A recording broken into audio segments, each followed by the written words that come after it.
Enfin, je sais comme c'est important d'entendre des histoires concrètes pour être inspiré, pour savoir mieux ce qui est possible de faire, avoir une meilleure idée de ce qu'on a envie de faire, raconter des histoires qui puissent inspirer et qui puissent mener à l'action. Mais moi je trouve ça très inspirant de voir quelqu'un qui est passionné par son boulot et qui prend tous les risques pour ce boulot.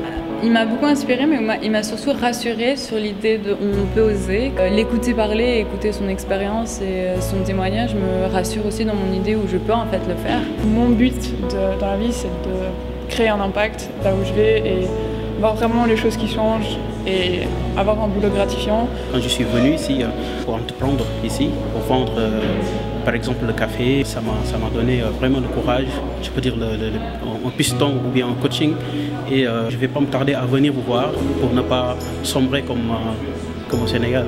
On essaye d'éveiller en fait ce qui est une mission importante, la fibre entrepreneuriale on va dire. Quand on est étudiant, c'est encore vraiment le bon moment et ça conditionne peut-être le futur de rester confiant dans ses propres projets et d'avoir vraiment envie de les mettre en place et d'avoir l'espoir, la force et d'y croire.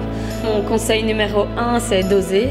Je pense qu'il faut oser sans avoir peur de l'échec, même si c'est pas toujours facile, mais qu'il faut essayer, qu'il faut se mettre en action et que toute expérience sera super enrichissante, qu'elle mène à ce qu'on appelle un échec ou qu'elle mène à ce qu'on appelle une réussite. Finalement, dans les deux cas, c'est l'expérience qui compte, c'est ce qu'on apprend sur le chemin, ce qu'on apprend sur soi.